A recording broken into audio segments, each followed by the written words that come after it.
Bienvenidos todos y todas a la última semana del curso del Caribe para el personal de primera respuesta en clima y salud. Es impresionante y felicitaciones a todos y todas quienes están aquí.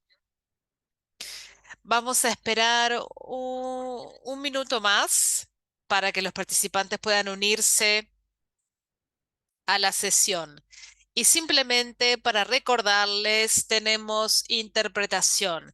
Tienen que hacer clic en el botón que aparece en la parte inferior de la pantalla y allí pueden escuchar la interpretación en inglés y en español.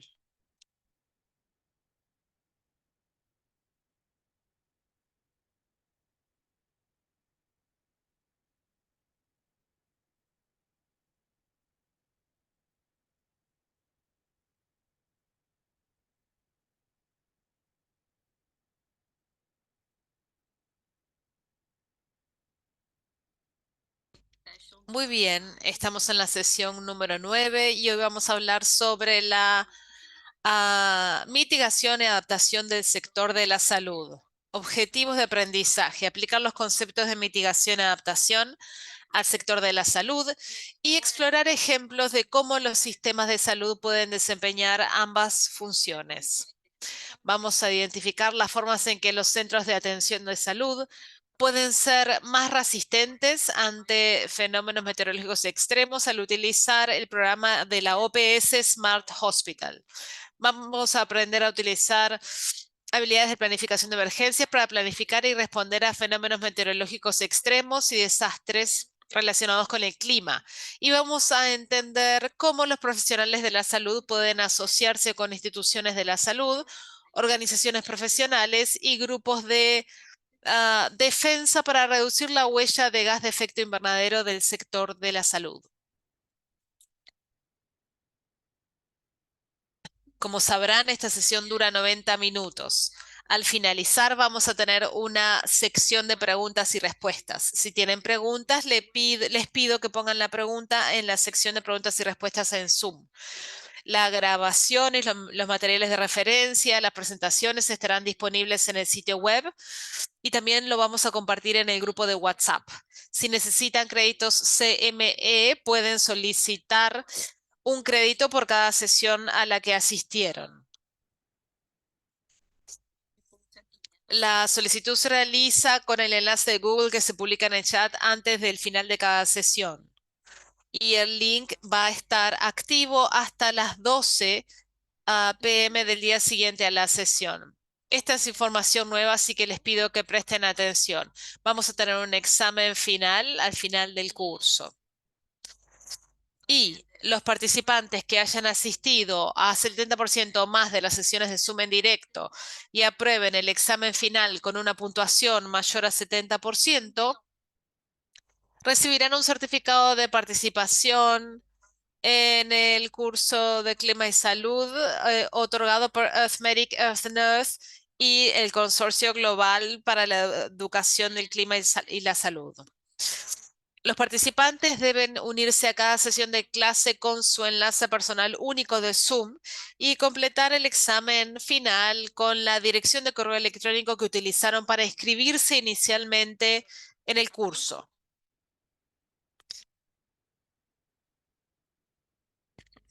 Un breve comentario. Para los participantes cubanos, estamos teniendo en cuenta su asistencia asincrónicamente y también en la sesión de YouTube. Pero para los otros participantes, tienen que asistir al 70% o más para tener derecho a recibir el certificado. Tiene que venir al 70% de las clases en directo en Zoom. El examen se enviará el último día de clase por correo electrónico y también por WhatsApp.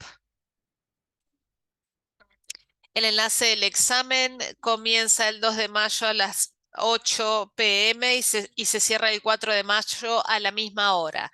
Así que tienen 48 horas para comenzar el examen.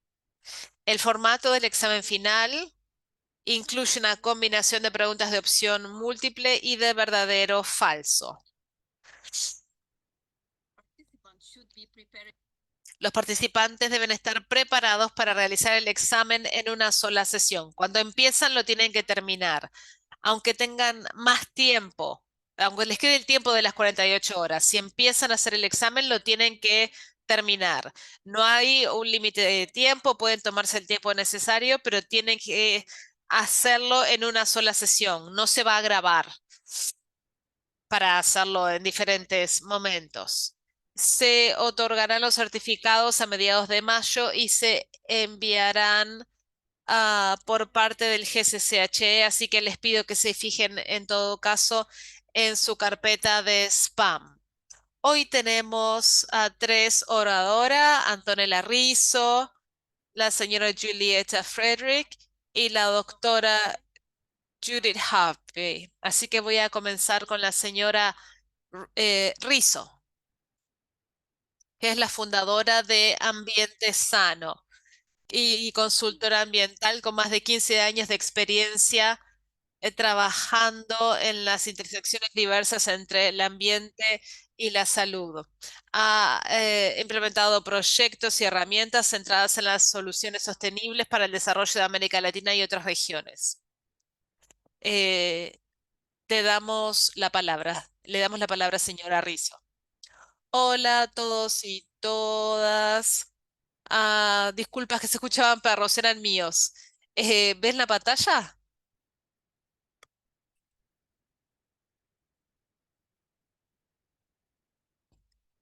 Ok. Muchas gracias a todos y todas. Estoy muy contenta que haya más de 300 personas hoy de diferentes países, incluido Argentina, que me encanta, pero voy a hablar en inglés, pero también hablo español. Así que hoy vamos a cubrir el siguiente tema, objetivos de aprendizaje. Vamos a hablar de la mitigación y la adaptación en el sector de la salud y exploraremos algunos ejemplos y también estas conexiones que mencionaba Danieli para identificar formas en que los centros de salud pueden ser más resilientes frente a fenómenos meteorológicos extremos. Y también mis colegas les van a hablar sobre las capacidades en materia de emergencias y cómo los profesionales de la salud pueden asociarse con instituciones de salud. Y hay algunas iniciativas que son muy interesantes en América Latina y en el Caribe y que están disponibles para ustedes. La semana pasada, la doctora Karen Paulson de la OPS habló con ustedes y es un recordatorio de que el sector de la salud aporta al cambio climático según el país. Podría ser un 4% de las emisiones totales y a veces hasta el 10% de los gases de efecto invernadero que emite el país, como es el caso, por ejemplo, de Estados Unidos. Grandes contaminadores, como lo son los grandes países, el sector de la salud emite más. Aquellos países que no emiten tantos gases, ah, se aplica lo mismo. O sea que depende también del tamaño del sector de salud. Y se estima que si fuera un país, el sector de la salud en el mundo sería el quinto emisor en tamaño. Así que si lo consideramos de forma global, sí se trata de un sector relevante. Y lo que es importante también es que como todos los sectores tienen que cambiar para abordar el cambio climático. Tenemos que cambiar cómo hacemos las cosas. En el sector de la salud, y esto le pasa a otros sectores también,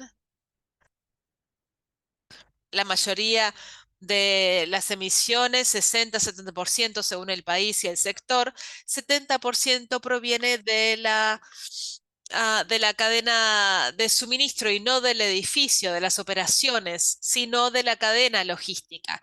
Y es allí donde se complican un poco las cosas y vamos a hablar de ese tema en el día de hoy.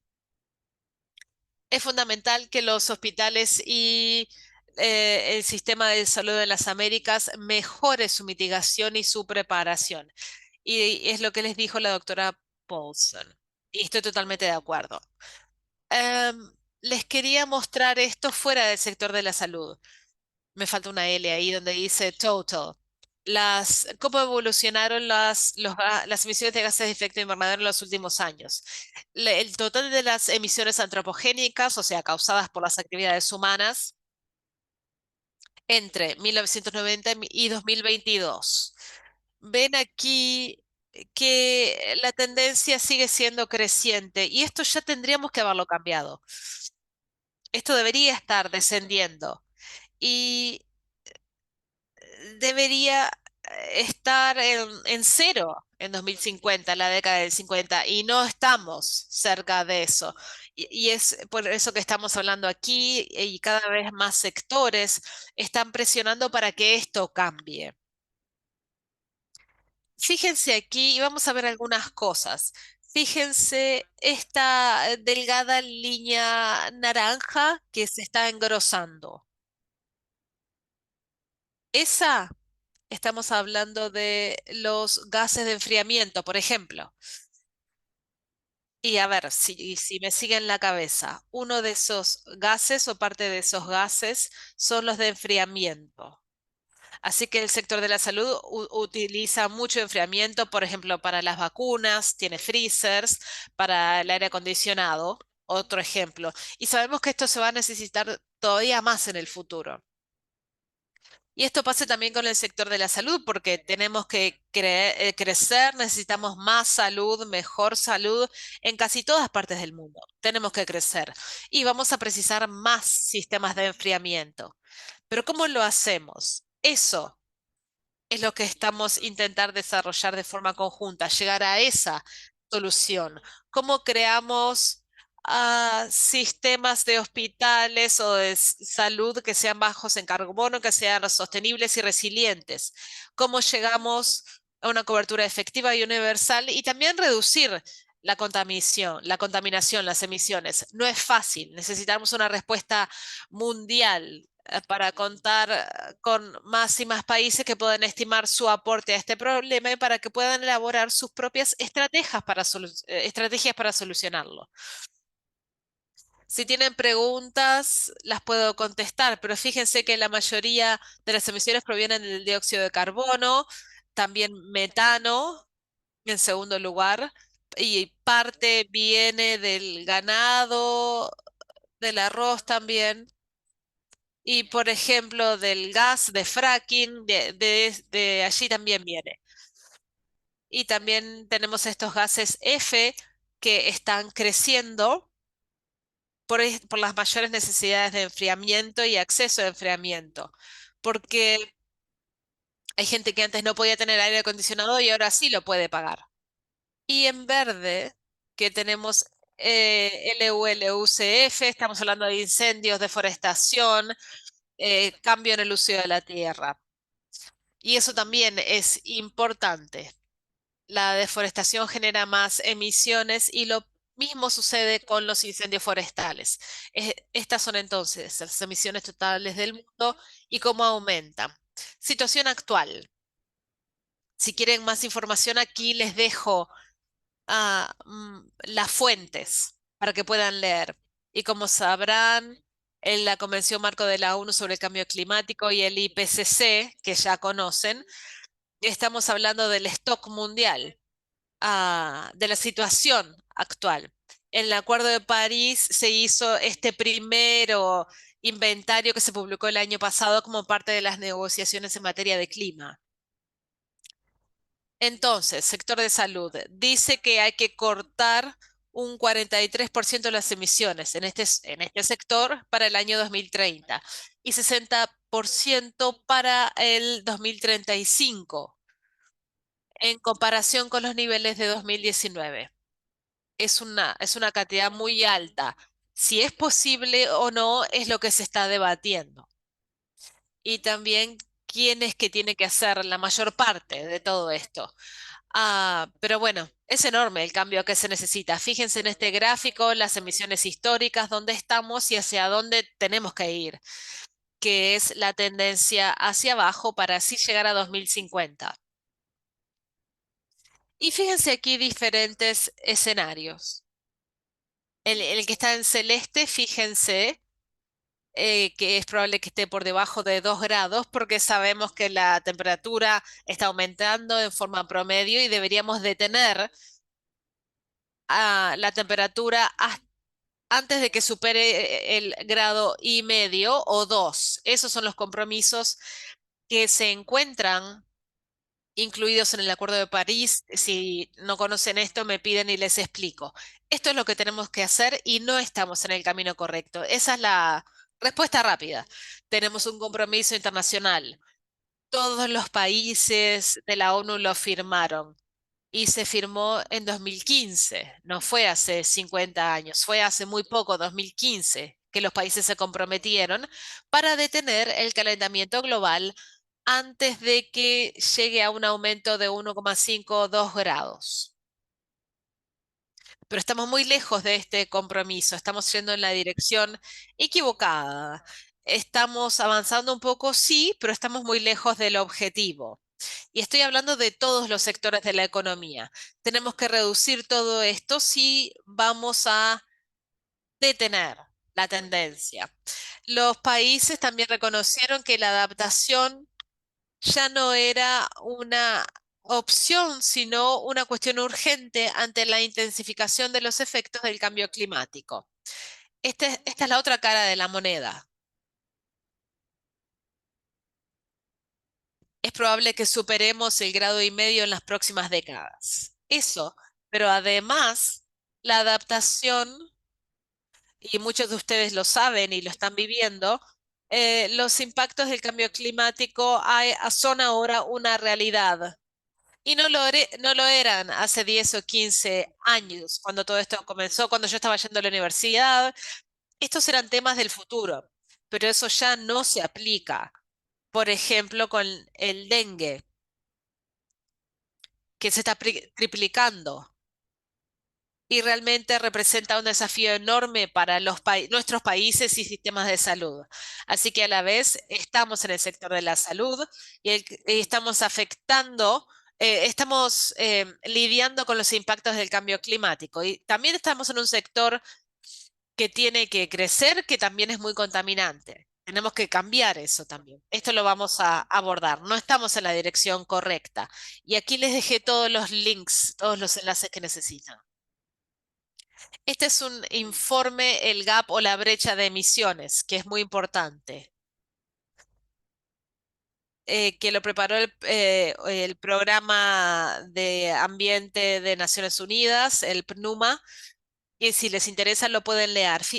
Fíjense la situación actual en materia de política, que se comprometieron a una cosa, pero las políticas que tenemos hoy no son lo mismo y no son suficientes para llevarnos a donde necesitamos ir. Las contribuciones determinadas por país, que son los compromisos de los países en el Acuerdo de París, en la Convención sobre el Cambio Climático. Hay que actualizarlos, estos compromisos, este año y el año que viene. Y nuestros países están comprometidos ante la ONU sobre cambio climático. Tenemos los compromisos de los países. Tenemos la situación incondicional y también la condicional. Y ambas cifras están muy lejos de los objetivos. Y tenemos que comprometernos con las bandas que aquí ven en celeste y verde, 2 grados y 1,5 grados. Por eso la OMS, OPS y varios países se están comprometiendo. Y esto fue muy interesante cuando hace algunos años el sistema de salud del Reino Unido fue el primero del mundo en establecer un plan para financiar una estructura para alcanzar este objetivo, para poder construir nuestro camino, para realmente tener un plan de emisiones netas cero hacia 2040. Fue el primero y ahora hay otros países que están intentando elaborar sus propias estrategias para hacer su parte. Algo que quería decirles también es que el año pasado, disculpas, la semana pasada, creo que fue el 26 de abril, el Lancet Countdown América Latina, ah, que lanzaron el último informe el año pasado, el Lancet Countdown South America, pero ahora es América Latina porque tiene datos para más países y es muy interesante porque es un esfuerzo que nos está dando datos sobre países que no conocíamos antes y esto es muy interesante porque tenemos información de varios investigadores. Entonces, esta cuenta regresiva de Lancet tiene información de 18 países, agregó México y 5 países de Centroamérica, Guatemala, Honduras, Panamá, Argentina, Chile, Costa Rica, El Salvador. Argentina y Chile ya estaban incluidos en este esfuerzo y tiene 3 mensajes claves para América Latina que nosotros requerimos políticas públicas intersectoriales que aumentan la resiliencia al clima y reduzcan las inigualdades sociales, mejoren la salud de la población y reduzcan las emisiones de gases de efecto invernadero. Es un desafío grande y cómo lo hacemos. Es por eso que necesitamos redes y esfuerzos, porque ningún país lo puede hacer por sí solo y no hay un sistema que lo pueda hacer por sí solo. Estamos creando estas comunidades para poder resolver estos enormes desafíos. Necesitamos acelerar la transición de la energía y priorizar la salud de las personas y su bienestar, que reduzca la pobreza y la contaminación del aire y maximice las situaciones sanitarias y económicas. Y este es lo que muestra el primer gráfico. Y la mayoría de las emisiones ha habido un enorme salto en emisiones de los combustibles fósiles y la energía que es como, y no solo los autos, sino así como producimos la electricidad. Entonces todo tiene que cambiar para que podamos realmente cambiar esto y necesitamos aumentar las finanzas de los fondos que se dedican al clima con un compromiso fiscal permanente y acuerdos multilaterales y bancos de desarrollo que paguen el desarrollo resiliente con respecto al clima, porque como dije, la adaptación es no es una opción, es una necesidad para muchos países, la mayor parte de los países, y no hay suficiente financiamiento para la adaptación o la mitigación. Y de hecho, los países que están liderando la conversación en algunas de estas cosas se compensa a los países que están teniendo la mayor parte de los impactos del cambio climático y muy poca de la responsabilidad de lo que está sucediendo. Estos son es lo que está sucediendo en las discusiones internacionales, pero todas están relacionadas y lo que está sucediendo en el sector de la salud y por qué el receptor necesita adaptarse al cambio climático, pero la mitigación es parte de esa conversación también. Las acciones privadas son esenciales actualmente y podrían tener resultados inmediatamente en cuanto a beneficios, pero toda esta información está incluida en esta publicación del Lancet, que está abierta para que ustedes la lean y se publicó la semana pasada. Entonces ahora vamos a hablar acerca de mitigación y adaptación al cambio climático. Solo me gustaría recordarles en este momento con respecto a la mitigación y la adaptación que la mitigación, y este es el nombre, la definición oficial, se refiere a la intervención humana para reducir las emisiones o los sumideros de gases de efecto invernadero. Por ejemplo, las la contaminación por quema de bosques y la adaptación es el proceso de ajuste al clima real o previsto y a sus efectos. Efectos reales o previstos. En los sistemas humanos, la adaptación busca moderar los daños o aprovechar las oportunidades beneficiosas. Hay diferentes beneficios. En los sistemas naturales, el ajuste al sistema puede adaptarse al cambio climático también, pero normalmente vamos a estar hablando de un sistema humano, no solo de salud, que puede reducir las emisiones o ajustarse a los efectos e impactos. ¿Y por qué la mitigación en el sector sanitario? Parte de esto fue lo que dijo la doctora Paulson la semana pasada, pero el sector representa más del 40% de las emisiones mundiales de GEI. Es interesante como sector porque lo mismo dentro del país existe un sector que es un sector esencial, el sector de la salud, que representa un porcentaje interesante de las emisiones. Todos los sectores deben cambiar su funcionamiento, como les dije antes, esto lo creo firmemente, para poder hacer frente al cambio climático. Necesitamos cambiar todo y todos, y esto no es fácil. Y el sector de la salud necesita crecer y adaptarse al cambio climático, minimizando su propia contribución al problema. ¿Y por qué la mitigación en el sector sanitario? Esto viene también de la base de datos del Lancet en su cuenta regresiva. Si no la conocen, es un lugar con datos e indicadores muy interesantes relacionados con el clima. Si vemos a todos los países, aquí vemos cómo las emisiones se distribuyen. Ustedes vemos los países africanos como los países que tienen menor expectativa de vida en el nacimiento y son los que son menos responsables y los que tienen los más altos son los más responsables, como Europa, el Occidente, el Pacífico y estos Estados Unidos y China probablemente y el resto son muy diferentes. Y cuando vemos las Américas en esa misma gráfica que les mostré, en esta misma gráfica ustedes pueden encender las regiones y apagarlas. Si solo miramos las Américas, y agregué esto de forma manual, porque una cosa que nos muestra este gráfico son los países. Entonces, Estados Unidos, por supuesto, está en las Américas y es el gran emisor, pero también lo es Canadá, que tiene una expectativa de vida al nacimiento más alta que Estados Unidos, con muchas menos emisiones. Y por supuesto que hay otros parámetros, pero si ustedes se fijan solo en esto, la expectativa de vida y las emisiones quizás no están relacionados, pero hasta cierto punto lo están. Y aquí tenemos Venezuela, Perú, Bahamas y Haití aquí abajo. Entonces se puede jugar con los datos de la cuenta regresiva del Lancet.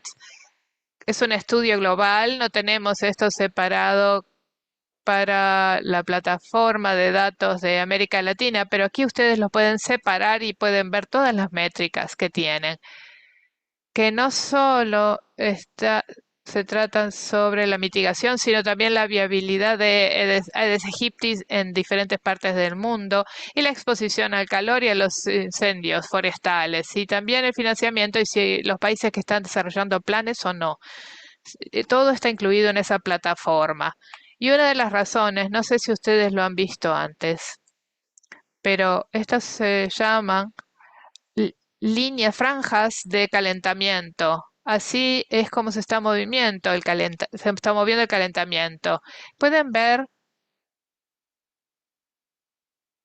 mi cursor, lo pueden ver. Bueno, estos son escenarios que tenemos hoy eh, y aquí tenemos el 2100 y estos son futuros posibles. Tenemos al calentamiento alto, muy alto,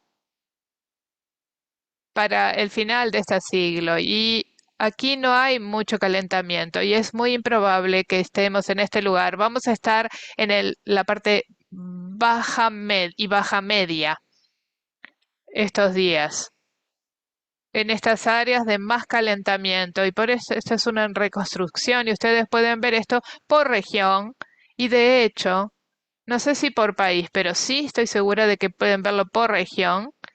Y tengo ahora aquí mi botella de agua, que esta es la de Sudamérica. Estas son las franjas de calentamiento de Sudamérica desde el año pasado. Estamos aumentando, la temperatura está aumentando y cada fracción de grado y es importante. Ustedes lo van a entender como profesionales de la salud, que cómo funciona la fiebre y que un grado y una fracción de un grado importan.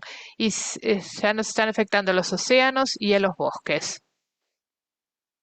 Esta es una adaptación que hicimos con mi equipo de un gráfico de la ONU de IPCC del último informe del año pasado. Lo adaptamos. Creemos que es más fácil de entender. Esta es una cosa que hicieron y creo que es muy bueno porque es difícil entender el fin del siglo a veces. En 2060 voy a ser anciana, pero probablemente esté viva. Y si ustedes nacieron en los 80 y yo soy del 83, en 2050 ustedes van a tener 70 años. Entonces, si hablamos de 2050, se supone que voy a estar viva y esos escenarios de calentamiento, voy a estar viva entonces y va a ser cuando los niños que estén naciendo ahora en los 20 van a ser adultos. Entonces, ¿por qué es esto importante? Porque para poder detener el calentamiento global necesitamos pararlo ahora. ¿Y por qué? Porque los gases se permanecen y si se tiene, ah, si hay tóxicos, que son muchos, hay tóxicos que existen aún, aunque los dejamos de usar, porque se mantienen y no se extraen de la atmósfera de forma fácil. Hay muchos que están intentando, las empresas de combustibles fósiles están tratando de hacerlo de manera eficaz, pero por ahora no está funcionando. Entonces sabemos que lo que funciona es dejar de usar los tóxicos, pero el sector lo sabe muy bien que cuando tenemos un tóxico lo tenemos que dejar de usar o reemplazarlo si podemos, porque tenemos que protegernos de él y si no nos podemos proteger tenemos que dejar de usarlo. Sabemos que en el sector de la salud esto sucede. Cuando hablamos de las fuentes de gases de efecto invernadero que causan los cambios climáticos, esto es un buen ejemplo, porque si se quiere usar pero ustedes van a ver que no es exactamente la misma gráfica de la OPS, pero muestra lo que sucede dependiendo de cuándo ustedes nacieron, estos escenarios y cómo afectan la vida de las personas. ¿Y por qué?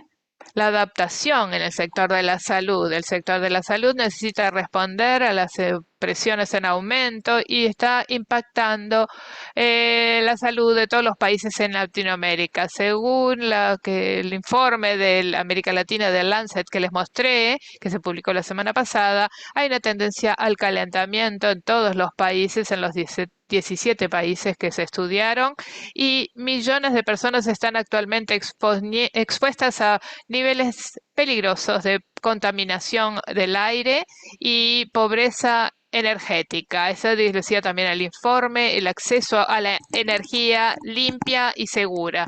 Y hay estimaciones de mortalidad prematura que se pueden atribuir a los combustibles fósiles y como ustedes saben, la polución, la contaminación son partículas muy pequeñas que entran en nuestro flujo sanguíneo y que aumentan la exposición, el aumento en la exposición a los incendios forestales y las olas de calor y las enfermedades transmisibles. Y sabemos eso bien y con los incendios y las olas de calor, la mayor parte de nosotros ya lo estamos experimentando y es obvio, pero los datos reflejan que están aumentando y hay más exposición a ellas para todos los países. La región tuvo un aumento de 140% de la mortalidad relacionada con el calor del 2000 a 2022.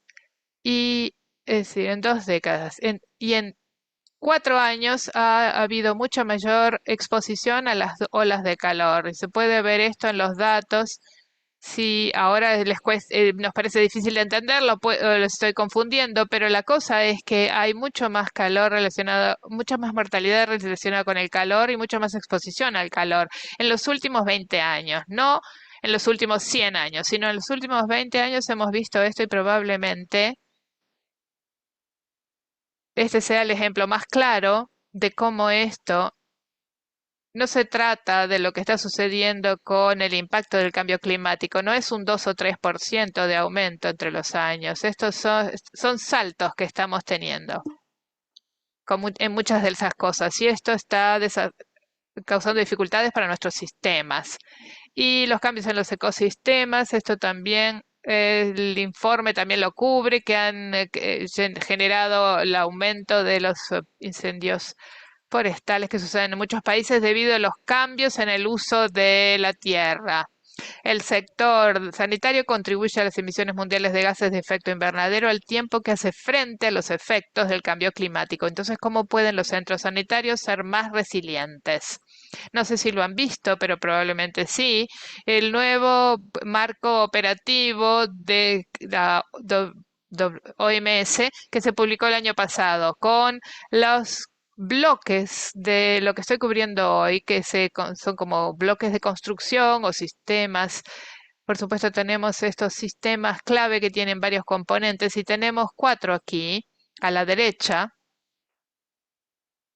que son componentes de esto actualmente, que no estaban ahí hace 10 años, pero ahora existen. No hace ni 5 años, pero ahora lo vemos y hemos estado de acuerdo a esto. Tenemos en la evaluación de riesgos de salud y de clima y las emisiones de gases de efecto invernadero. Son riesgos y la contribución, esos son riesgos y su contribución al problema, los dos. Y están aquí en verde y tenemos el,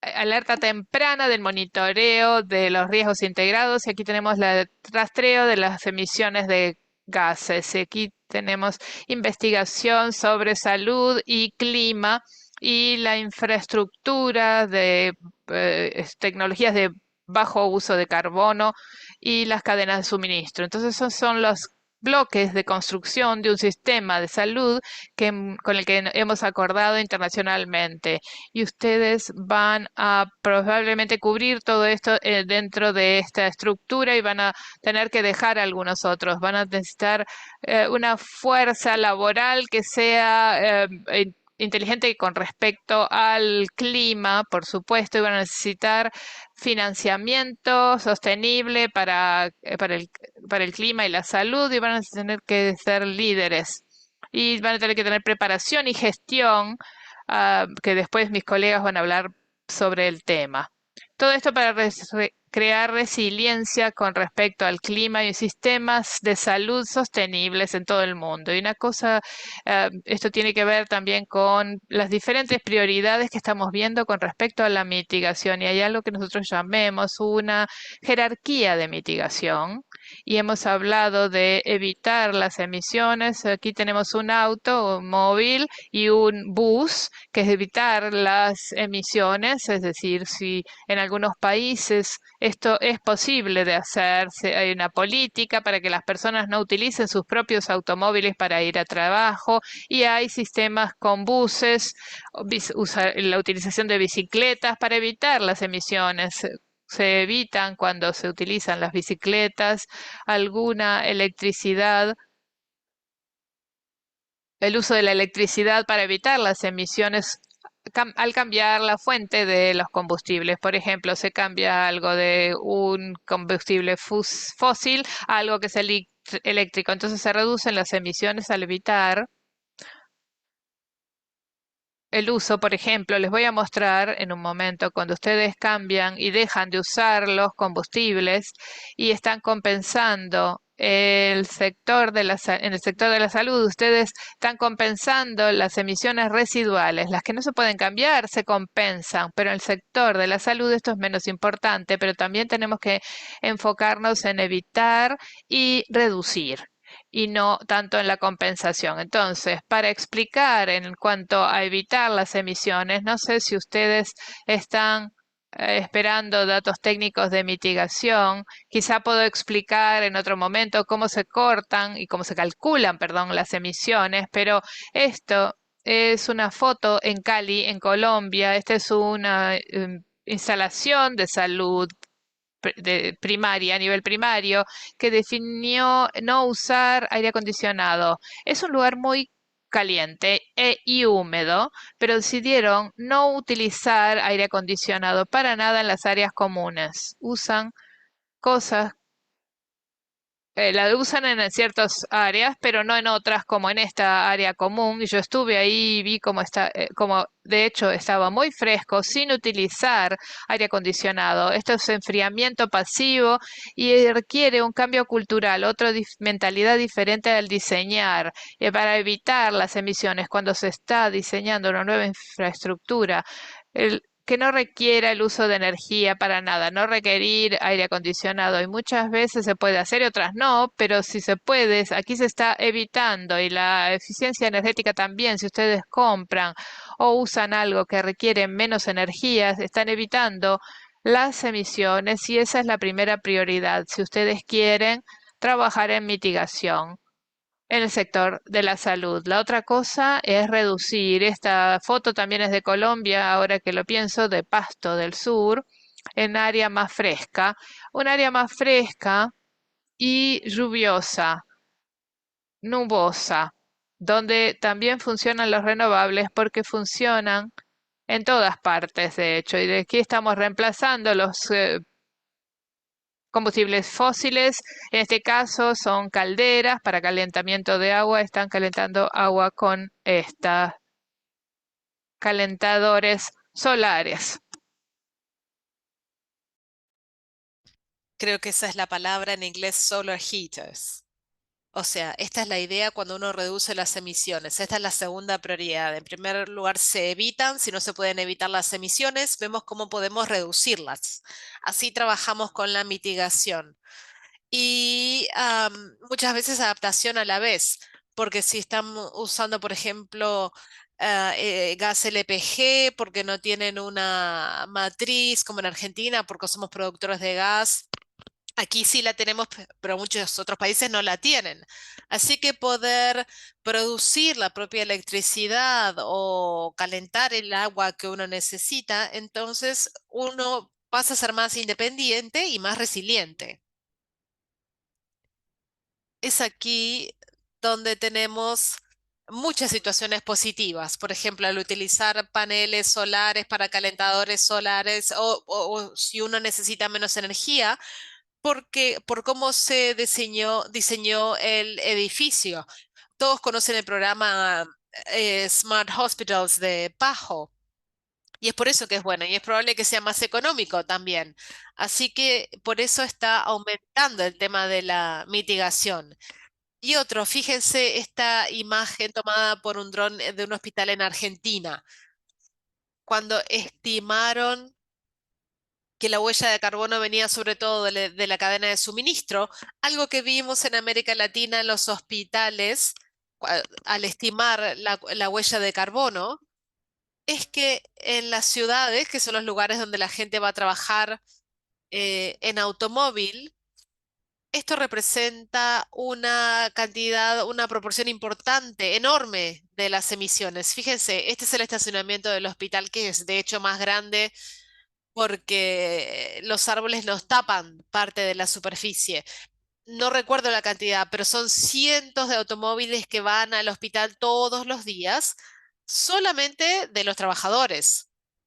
Si agregamos los pacientes, vemos que cuando hablamos de la mitigación en el sector de la salud y en estos locales, tenemos que hablar y ver y prestar atención a muchas cosas más que no son solo la electricidad y la energía, porque sus operaciones implican mucho más. Por ejemplo, ¿cuántos autos van a su local todos los días? ¿Cuántos? Y eso es muy interesante. Hay hospitales que tienen más de 1000 trabajadores. Si solo el 30%, por ejemplo, van a trabajar en automóvil, imagínense 300 automóviles todos los días. ¿Hay otra forma de hacerlo? A veces sí, y a veces vale la pena explorarlo. No solo explorarlo, es algo que tenemos que hacer en el futuro. Y si seguimos con esta conversación, como dije antes, en el Lance Countdown mi mensaje fue, necesitamos políticas intersectoriales y esta es una de las razones. Si el sector de la salud quiere pasar a tener cero emisiones, no puede resolver esto por sí mismo. Se necesitan políticas de ciudad, estatales, de las naciones para poder hacerlo. Y esta compensación, como dijimos, luego de que se hace la implementación de la etapa previa, pasamos a la compensación. Quizás no es útil para ustedes, pero es probable que en el sector privado y las grandes empresas privadas del sector de la salud, por lo general compensan, porque lo que hacen es comprar créditos de carbono para poder decir que son neutrales en materia de carbono, pero me parece que no es importante para ustedes, para nada, y no es lo que debería estar haciendo el sector de la salud. Lo digo solamente que se puede hacer después que se hizo todo lo demás. Allí sí pueden pasar a compensar. Aquí hay algo más que quería mostrarles que es bastante complejo. Cuando hablamos de la adaptación y la resiliencia, voy a tomar agua un segundo. ¿Me quedan 5 minutos?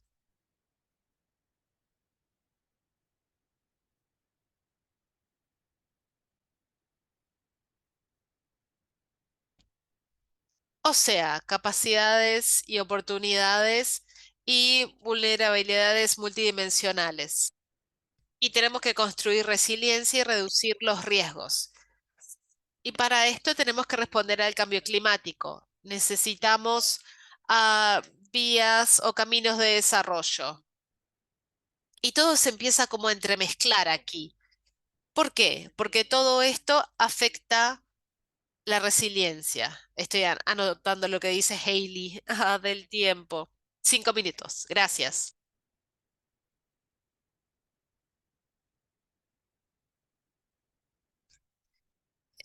Esto es para que tengan la información y vean la diapositiva porque les estoy poniendo muchísimos links. Cuando tenemos aquí el cambio climático en el día de hoy, tenemos los riesgos del día de hoy. Tenemos las emisiones de gases de efecto invernadero que están atizando el cambio climático.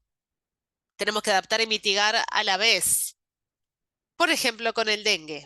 Usemos ese ejemplo. El cambio climático lo está agravando. El mosquito se está adaptando hasta en Patagonia, donde vivo yo, al norte de Argentina, donde por lo general decimos que no tenemos mosquitos y la gente dice, pero es verano, no tiene mosquitos y decimos que no.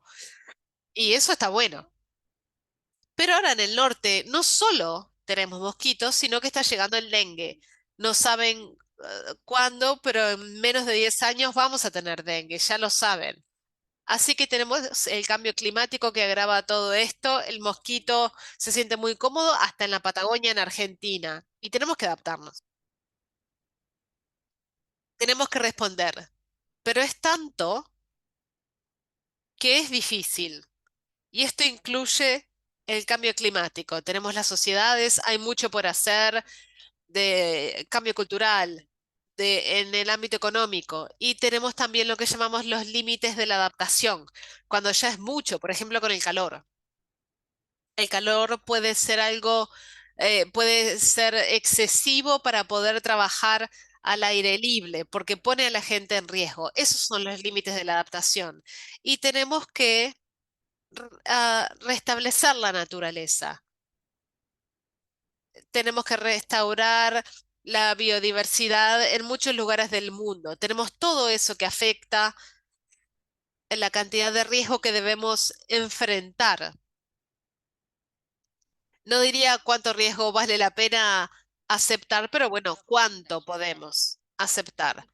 Tenemos entonces las medidas oportunas y el futuro cambio climático que tenemos que limitar. Es claro que no podemos detenerlo, está aquí. No se puede, o sea, sabemos que hay calentamiento. La charla es, o que lo que estamos discutiendo es cuánto calor va a haber y cómo vamos a abordar el tema en las futuras décadas. Y va a llevar, de hecho, cientos de años revertir la situación. Tenemos que responder entonces. Ese es el mensaje. Debemos detenerlo porque sí hay límites de la adaptación y porque ya está generando daños. Y estamos hablando de, bueno, el tema de las islas. Ustedes lo saben mejor que yo, los impactos que vemos, pero tenemos que detener el cambio climático porque no nos podemos adaptar a veces. Y en tanto sector también tenemos que crecer, por eso tenemos que ver qué hacemos. Fíjese aquí un aspecto positivo o tres aspectos positivos Fíjense aquí, para tener una salud resiliente ante el clima, tenemos que abordar los impactos, como dije anteriormente, fortalecer la resiliencia en materia climática y también la sostenibilidad ambiental. Es algo que decimos todo el tiempo, no es solo reducir emisiones, sino también la sostenibilidad, porque tenemos que abordar el tema del plástico, de los tóxicos, del desperdicio. No son solo los combustibles fósiles.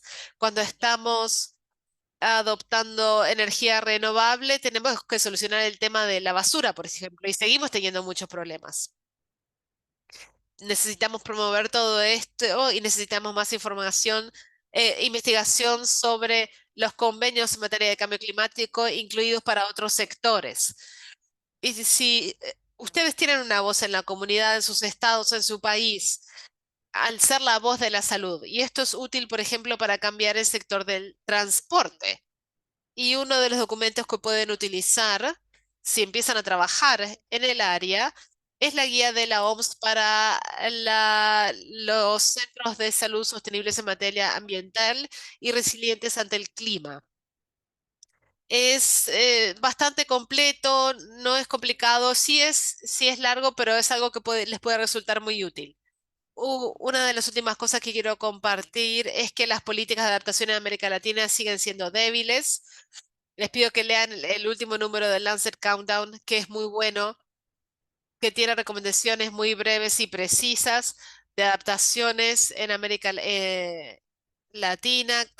Latina. Necesitamos evaluación de vulnerabilidad y adaptación para abordar los riesgos climáticos de forma efectiva.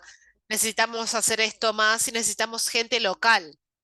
El Lance Countdown determinó que tenemos algunas evaluaciones de este tipo, pero muy pocas ciudades que participan y necesitamos más la perspectiva local en cada uno de estos lugares y es algo con lo que ustedes pueden ayudar. Y también es algo que tenemos que mejorar en la región. Bueno, queda mucho por hacer y no podemos solucionar todo solos. ¿Cómo asociarnos con otros?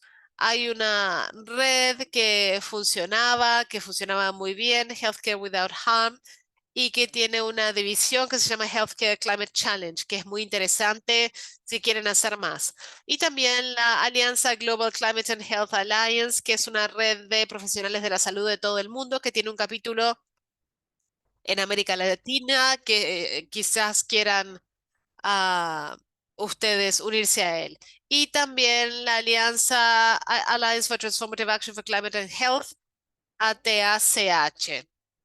Esto es todo entonces. ¿Qué pueden hacer ustedes como personas? Cambiar su práctica diaria. ¿Qué pueden hacer?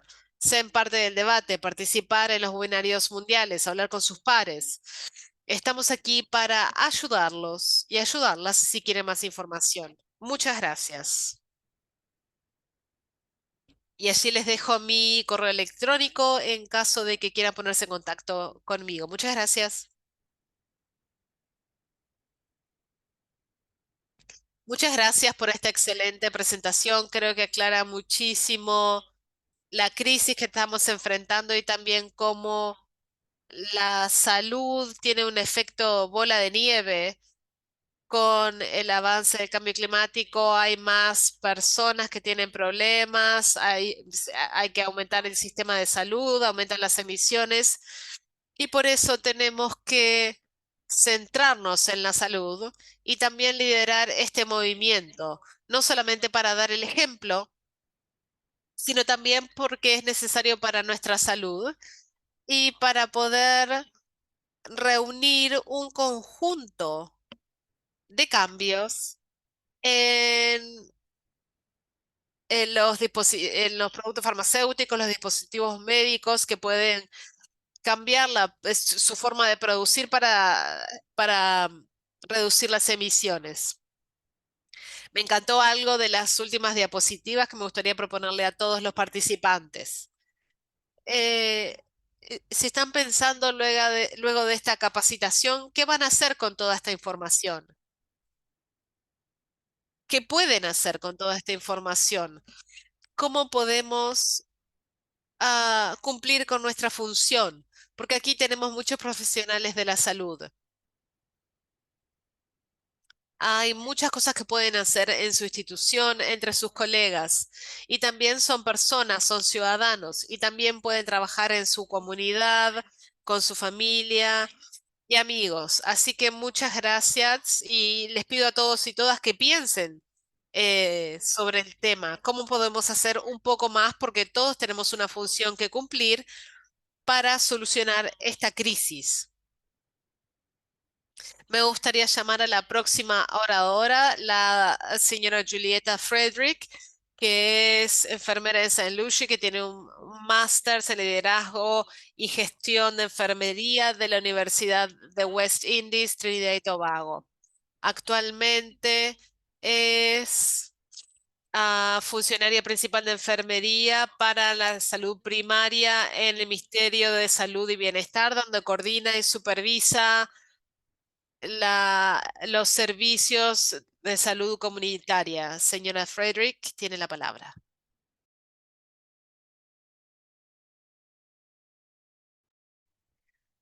Muchas gracias, doctora Danieli, muchas gracias al equipo también. ¿Ven la diapositiva? Sí, muchas gracias. ¿Me escuchan bien? Sí. Muy bien. Buenas noches a todos y todas y muchas gracias por esta oportunidad de hacer esta presentación en la nochecita de hoy sobre los locales Smart en Saint Lucia. Me gustaría hacerles un poco de historia antes de la presentación. Saint Lucia es uno de los 7 países del Caribe que tiene proyectos ahora Smart. Este proyecto, de hecho, se implementó en Saint Vincent y las Granadinas y dos de ellos se implementaron aquí en Saint Lucia en 2018. Recibió la financiación del gobierno británico y ejecutado por la OPS. En esta presentación vamos a ver cuál fue el punto de inicio para los centros de salud SMART en Saint Lucia, el impacto de los conceptos SMART en los servicios de atención a los pacientes, la respuesta del personal y los pacientes a las mejoras seguras y ecológicas, la reducción del carbono en las áreas clínicas en Saint Lucia y cuáles son las sugerencias de mejora y consejos para el futuro. En esta diapositiva, en este gráfico de barras, vemos nuestro punto de inicio con respecto a las dos herramientas de la OPS que se aplicaron, el índice de seguridad hospitalaria y las herramientas del TIC verde que se utilizaron para evaluar los centros de salud en Saint Lucia. En el gráfico vemos el índice de seguridad hospitalaria que se aplicó a 34 centros de salud de atención primaria luego de las evaluaciones. 3 locales se incluyeron que no eran privados porque no, que no estaban dando servicios de salud, pero sí se incluyeron. Este índice lo que hace es clasificar los centros de salud en una de 3 categorías. En la categoría A tenían un índice de 0,6 y superior. ¿Qué quiere decir? Que estos locales se consideran seguros y que pueden soportar los peligros y que el centro de salud puede seguir funcionando luego de un desastre. Como verán, aquí ningún centro de salud cumplió con este criterio. Fíjense en las partes que están en verde, es la categoría A, y no aparece ninguno de los centros de salud. Ninguno llegó a ese puntaje. Centros de categoría B, puntaje 20, entre 20 y 59%, que fíjense que aparece en gris. Esto nos muestra los centros que tienen un nivel moderado de seguridad o resiliencia y que necesitan reparaciones menores tras un desastre. Estos centros, perdón, y los centros en la categoría C, que están en rosado, con un puntaje de 20% o menos. ¿Qué quiere decir? Que estos centros son los menos seguros. y que necesitan y que sufren grandes daños, necesitan grandes reparaciones y se ve interrumpida la continuidad de los servicios de salud tras un desastre. Fíjense, la mayoría de los centros de salud ah, tuvieron puntajes que los colocan en la parte inferior de la categoría B y en la categoría C con respecto al índice de seguridad hospitalaria. Fíjense aquí en este gráfico, ven la lista o el listado verde con respecto a los resultados de los centros de salud. El 70% es el estándar mínimo verde o ecológico. Este puntaje también es un elemento importante para los centros SMART. El color verde, el carácter ecológico se considera un centro sostenible y en ese momento se implementan diferentes prácticas, por ejemplo, la conservación del agua, las prácticas para los desperdicios y también los ahorros de energía. Como se ve en el cuadro, las 34 instalaciones están por debajo del estándar y hemos recién subido ese puntaje de 40 a 50%. Y después, siguiendo los resultados de este índice de seguridad hospitalaria y la lista de verificación verdes, se eligieron unas pocas instalaciones y se les adecuó para hacerlas SMART. En la primera instancia, cada instalación que se identificó, como vimos, como vamos a ver en la próxima diapositiva, si hubiera habido mayor financiamiento, podríamos haber incluido más instalaciones en la categoría SMART. Entonces, todas las barras verdes aquí representan las 15 instalaciones de salud que fueron adecuadas. Como indiqué anteriormente, empezamos con 8. Como hubo financiamiento adicional, pudimos continuando adecuando 15 centros más en total, sí, 15 centros en total. Y quiero indicar también que hubo otras instalaciones que no recibieron estas adecuaciones y esto se debió a que los donantes, esas instalaciones iban a ser adecuadas por otros donantes o porque se necesitaban más donantes o porque no pudieron terminarse los trabajos, entonces no se incluyeron esos hospitales. Entonces, como cuando vemos esta diapositiva de aquí, muestra que el impacto de las mejoras en el puntuaje de las instalaciones de salud haciéndolas más verdes y más resilientes. Si pudiera volver para atrás, tuvimos otra diapositiva que mostraba las categorías A, B y C. Si voy a ir para atrás 3 diapositivas para mostrar lo bajo que estaban los puntajes y después de esas intervenciones SMART, vemos esas mejoras en los puntajes y vemos que las instalaciones han avanzado, mejorado sus puntajes y ahora se encuentran en la categoría A o B. Entonces, antes de las adecuaciones SMART de las instalaciones, la mayoría de ellos habrían estado en la categoría C o más abajo. Por ejemplo, tenemos el Centro Western Wellness, el Blue Hotel Wellness Center que avanzó de 0 a 6, y otro ejemplo podría ser el Mushy Wellness Center que tenía un puntaje de 0 y mejoró a 0.68. Entonces, ¿cuáles fueron las intervenciones y qué impacto tuvieron en la personal y los clientes? Algunos de ellos fueron favorables, otros no, pero para los trabajos de adecuación de acondicionamiento que empezaron, necesitaron la reubicación de los servicios de salud que se entregaban en otra ubicación dentro de la comunidad o en otra ubicación en otra comunidad dentro de la misma región. Pero esto causó, por supuesto, incomodidades para los atención de los pacientes. Hubo una instalación de barandillas y rampas para que pudieran acceder a la atención, y también se mejoraron los baños, las instalaciones de baños para hacerlos más amigables. Si algunas de estas medidas no existían o eran mínimas en estas instalaciones antes de esta adecuación.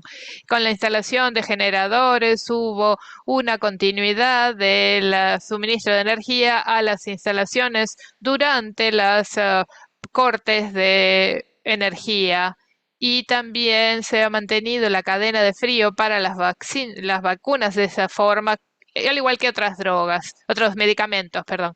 Además del suministro de información continua a través de los registros de datos que se garantiza de esta forma y permite la continuidad de los servicios. Se mejoró también la iluminación y la ventilación, lo cual ha contribuido a la comodidad del personal y los clientes. También se utilizó la tecnología de bajo flujo con respecto a los inodoros para la conservación de agua, y con también en otro cambio fue el agregado de almacenamiento de agua para la continuidad de los servicios de salud y también la prevención de infecciones y medidas de control como el lavado de manos y sanitización.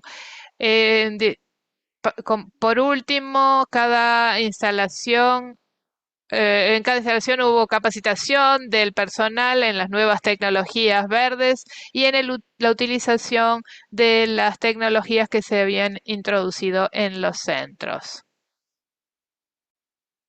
Entonces, ¿cómo ha reducido St. Lucia su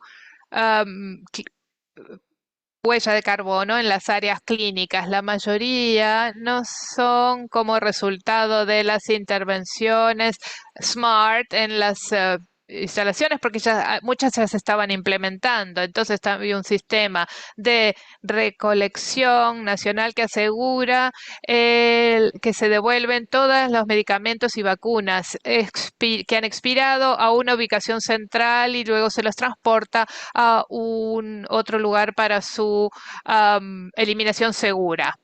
Antes de esta práctica, la práctica era que cada una de las instalaciones tendría un incinerador propio para disponer de los desperdicios, pero eso ha cambiado en los años. En empresa privada es responsable por la recolección de todos los residuos médicos para ser eliminados de forma segura y controlada. Nosotros también estamos usando los instrumentos reutilizables en lugar de otros descartables, y como mencioné anteriormente, tenemos un sistema de información electrónica, de salud electrónica, que es dentro de nuestras instalaciones principales. También se introdujo un día de la bolsa de papel marrón en St. Lucia hace un par de años, en algunos días específicos, como los días de la hipertensión, por ejemplo. Le alentamos a los pacientes y a los clientes a traer sus medicamentos a una ubicación designada, y el encargado de la farmacia se encarga de recibir los medicamentos que los clientes tienen en su posesión, y cuando los clientes no los necesitan, el encargado de la farmacia los retiene para que solo los clientes se les entregue los medicamentos que actualmente están utilizando.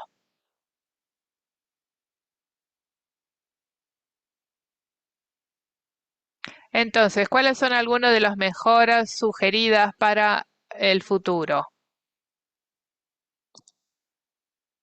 Nos quedamos muy contentos con las intervenciones SMART después de los trabajos de readecuación que se hicieron, pero hubo algunas dificultades como con relación a la tecnología ASIC, que habría sido una preferencia para una unidad individual en lugar de unidades centralizadas. Además, hemos notado que se necesita haber más educación de los pacientes con respecto al uso de alguna de estas tecnologías SMART. Por ejemplo, que se provean instrucciones sobre el uso de algunos equipamientos y tecnologías. Los generadores se acondicionaron y posicionaron para evitar las infestaciones de hormigas y termitas que interferían con la funcionalidad de los generadores. Y al vivir en los trópicos, esto es algo que se debe considerar. También hubo preocupaciones de los puntos de salida que no estaban adecuadamente posicionados en en la instalación salud para permitir las evacuaciones en los casos de emergencia. Entonces, esta foto muestra la satisfacción de uno de nuestros supervisores de salud pública cuando la entrevistamos después de la primera reasignación en el centro, y esos conceptos de SMART realmente han sido implementados y han permitido que el personal de los centros ah, aprendan acerca de esos conceptos y estén mejores equipados al proveer atención a los clientes en las diferentes clínicas. Entonces, para cerrar, quería agradecerle a la doctora Judith Harvey, que fue la consultora principal del proyecto SMART y me brindó asistencia al preparar las diapositivas para esta presentación, y les agradezco muchísimo la oportunidad. Muchas gracias, señora Frederick, por esta presentación fantástica. Es muy bueno ver que la región está avanzando y muchos hospitales ya están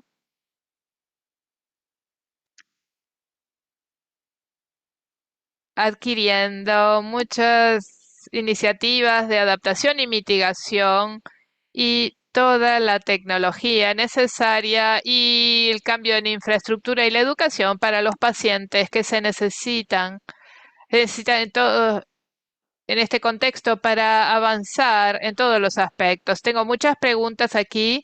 Si tienen preguntas, les agradezco a los participantes que las escriban en la sesión, en el sector de preguntas, en el icono de preguntas. La mayor parte de las preguntas se relacionan con el rol de los trabajadores de la salud. Entonces, pensando en eso, probablemente vamos a tener una pregunta para usted sobre cómo pueden ser parte de esto para hacerlo realidad. Entonces voy a llamar a la próxima oradora, la doctora Judith Harvey, que tiene un PhD en ingeniería de la Universidad de Cambridge y es una ingeniera con la institución de ingenieros del Reino Unido y está ubicada en Saint Lucia y sirve como consultor técnica en las instalaciones de salud SMART en el proyecto del Caribe entre 2015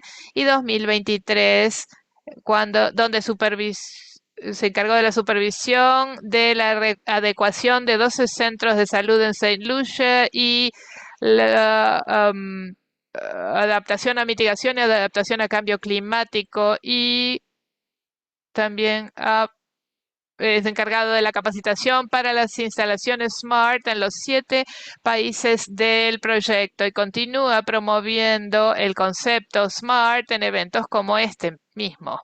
Así que adelante, doctora Harvey.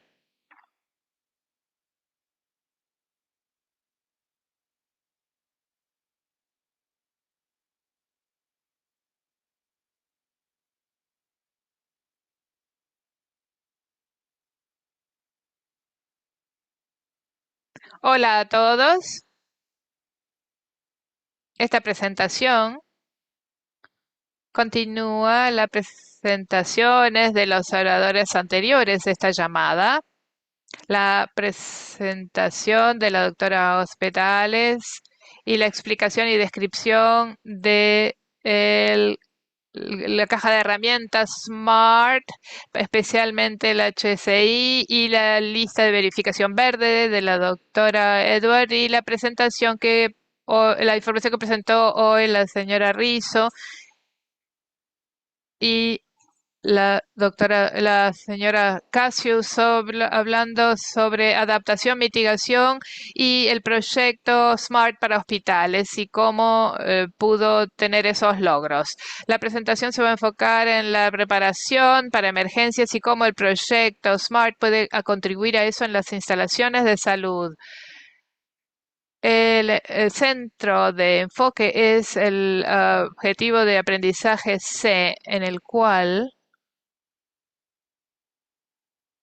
el objetivo principal es la preparación para emergencias y el índice de seguridad hospitalaria se usó para evaluar el nivel de preparación de la instalación. Hay un tema en estas presentaciones en el cual la preparación para emergencias cotidiana es la clave para estar preparado para un evento de clima extremo relacionado con el clima o una catástrofe o un desastre a nivel nacional. Y el aprendizaje de esta presentación va a ser que la preparación se mejora. Que no se mejora teniendo planes solo para reparaciones de emergencia, sino que para nos recuerda que la importancia del personal, de ayudar al personal mediante uso de cartelería. Entonces, los riesgos incluyen las actividades humanas y también otros aspectos biológicos como las plagas y los factores geológicos, y como los terremotos y los volcanes. Las actividades humanas han contribuido al cambio climático, lo cual lleva, por supuesto, a los eventos extremos relacionados con el clima, que han sido el enfoque de este curso. Y estas emergencias cotidianas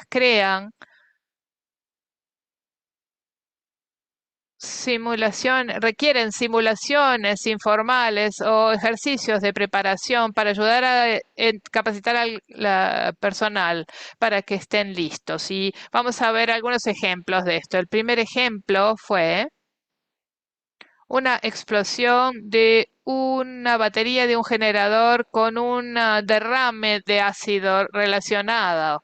Y esto ocurrió en una clínica médica. Entonces, para la salud mental, ustedes pueden imaginarse que muchos de los pacientes del centro se vieron afectados y en cuanto a la respuesta, habría habido necesidad de reparaciones de emergencia desde la limpieza del derrame, que estuvo asociado con un apagón y la personal necesitó o necesitaría, en este caso, cartelería y recordatorios de dónde se encuentran los diferentes interruptores que se necesita accionar y para asegurar de que el centro se encuentre seguro y otros problemas relacionados con los circuitos. Y otro ejemplo es qué hacer con el suministro de agua y cuando los tanques se vacían de forma dramática o por fallas en las cañerías, por ejemplo, en un tanque elevado, que puede también causar una inundación en el estacionamiento, como sucedió en un centro de salud. Pero los tanques también se pueden vaciar de manera gradual, que a veces quizá ni se nota hasta que se encuentran completamente vacíos.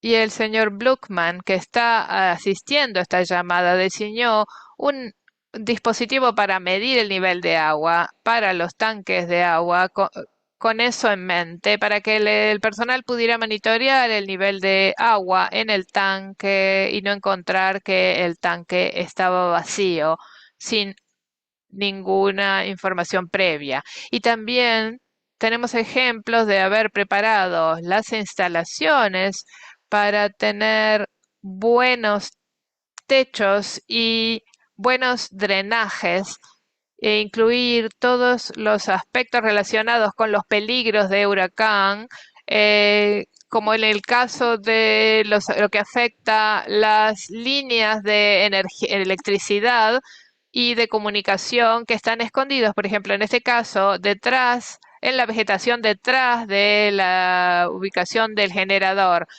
Pero en este caso, el personal debería haberse puesto en contacto con la empresa de electricidad para lograr reparaciones de emergencia. Otro ejemplo similar sucedió cuando una excavadora se encontró afectando las líneas de energía cerca de un centro.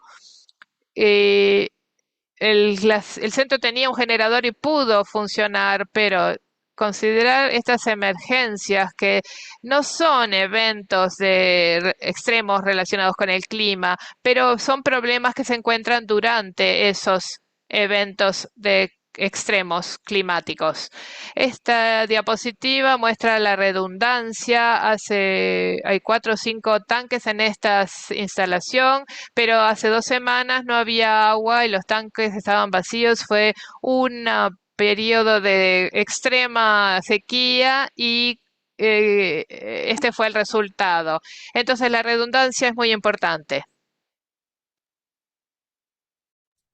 Y a veces los generadores en estos centros de salud tienen protección y a veces no. Por ejemplo, en Dominica, en estas viviendas, el generador se estaba sobrecalentando por la estructura que tenía alrededor.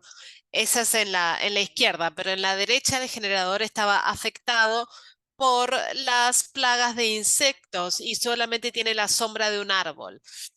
Y de hecho, un generador afectó a una lagartija, la lagartija murió y el gobierno tuvo que cambiar el controlador. Por eso tenemos que alcanzar un equilibrio. Y mantener el acceso a la salud durante una emergencia va más allá de la rampa de ingreso y entramos al centro de salud, por ejemplo, con estas barras en los baños. Y en Bahamas, por ejemplo, tuvieron que tener servicios más flexibles. ¿Para qué? Para que diferentes partes del hospital se cambiaran de objetivo para poder brindar los servicios que se necesitaban en las áreas que no se habían previsto para ese fin. También las grandes emergencias generan una mayor necesidad de tener más personas. Y estas son algunas de las actividades adicionales que se necesitan cuando hay grandes emergencias. Fíjense, un registro de personal jubilado o voluntario es fundamental para estar listos. Aquí tenemos el ciclo de desastres que ilustra que tenemos que abordar la preparación y la respuesta a los desastres. Eso lo hacemos, pero no estamos trabajando con la recuperación o la reconstrucción en esta presentación. Y los previos ejemplos habrían mostrado los diferentes equipos que participan en la respuesta a la emergencia, incluido el personal médico, el personal administrativo o el personal adicional que se necesita para la limpieza, para la restauración de servicios, el personal técnico, mantenimiento, etcétera. Y el personal de primera respuesta, algunos de ellos aparecen aquí. Y, por ejemplo, fíjese que aquí hay un conductor de la ambulancia recibió capacitación en emergencias y en mantenimiento básico de los generadores, por ejemplo, para poder cumplir más de una sola función. Y por lo tanto, esta presentación ha mostrado la importancia de tener cartelería en momentos de emergencias y estrés, no solamente vías de escape, sino también La ubicación de los interruptores de emergencia y los números de contacto fundamentales que tienen de aquellas personas que pueden restaurar la situación y generar la continuidad que se necesita en un centro de salud para restablecer la energía o ah, lidiar con la emergencia. El mensaje fundamental de esta presentación radica en la importancia de las reparaciones de emergencia, brindar soluciones que sean redundantes y también proporcionar recordatorios para el personal de primera respuesta. Muchas gracias.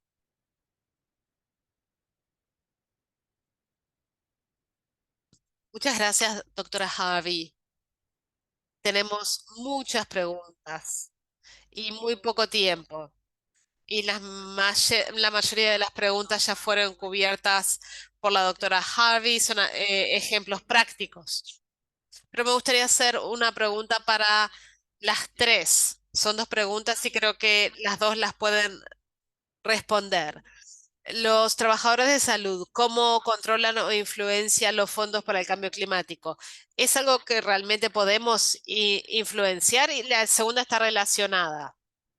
¿Qué asociación puede ayudar a los locales de salud a trabajar con gobiernos locales, organizaciones de comunidades y otros actores en la comunidad para actuar ante los impactos del cambio climático y la resiliencia y la respuesta a los mismos? Primero la señora Rizzo y después seguimos el orden de las presentaciones.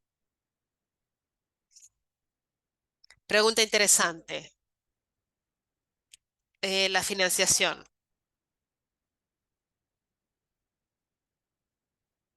Sí, muchas veces resulta difícil ver lo que puede hacer uno porque estamos muy como lejos de las negociaciones internacionales en materia de clima. Fondos para el clima no tenemos nada que ver, pero hay otra gente que sí está allí. Creo que es importante entender el lugar de cada uno en el sistema. Y como dije antes, tenemos asociaciones, hay una alianza de clima y salud, hay lugares como este que generan redes y comunidades, su propio centro, estado, nación. Entonces, hay que ver cómo este puede tener, cómo podemos trabajar con la financiación y depende también de la función de cada uno. Por ejemplo, si es investigador, si tiene que aplicar esto en un hospital, si uno es político y escribe las leyes. Pero tenemos que entender que no podemos hacerlo solos, ni siquiera un solo país. Tenemos que entender que tenemos que construir un ecosistema donde donde podemos solucionar todo juntos. Y depende de los fondos para qué. ¿Son los fondos solamente para construir un sistema de software para ser resilientes al clima para todo el país o queremos financiación solo para paneles solares? Depende de qué es factible o no. A ver si si yo estoy confundiendo más las cosas. Muchas gracias, doctora Frederick.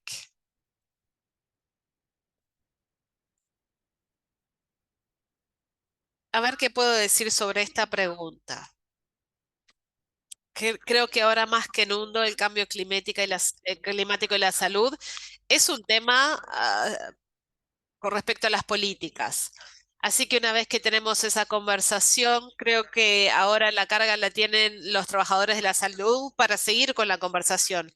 Y una vez que lo hacemos, creo que genera posibilidades, oportunidades que incluyen la financiación. Creo que lo hemos hecho bastante bien con respecto a los centros de salud SMART. Hemos tenido varias sesiones sobre cómo la salud afecta a varias patologías.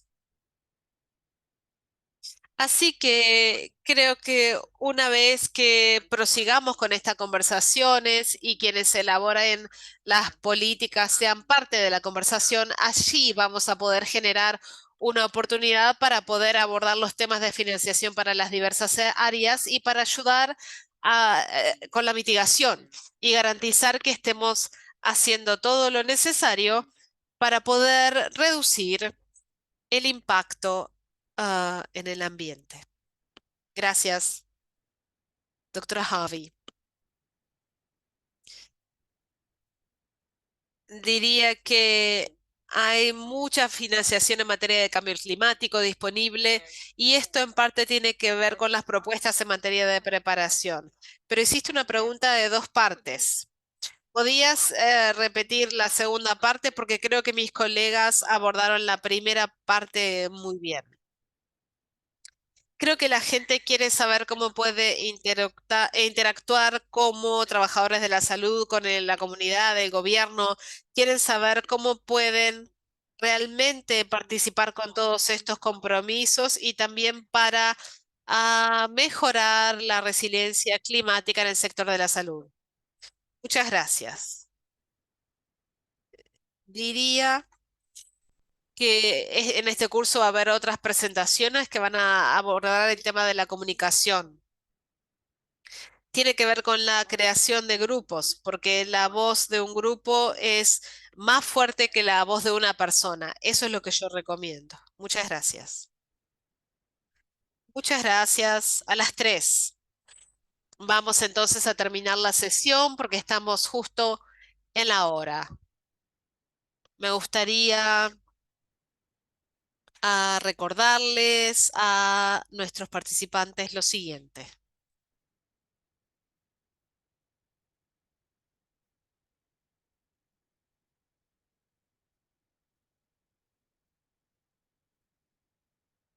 La próxima sesión es el jueves. Vamos a hablar de la equidad que evoluciona en materia de clima y salud. Tenemos al doctor Carlos Guzmán, es un tema muy importante, profesor asociado, Salud Mundial, Universidad de Maryland, y a la señora Stephanie Choke Allen, que es la jefa de inspección ambiental en la Oficina de Salud Pública Surinam. Y la sesión será moderada por el doctor James Hospedales. Muchas gracias a todos y todas. Y les pido que completen el cuestionario sobre la sesión. Muchas gracias.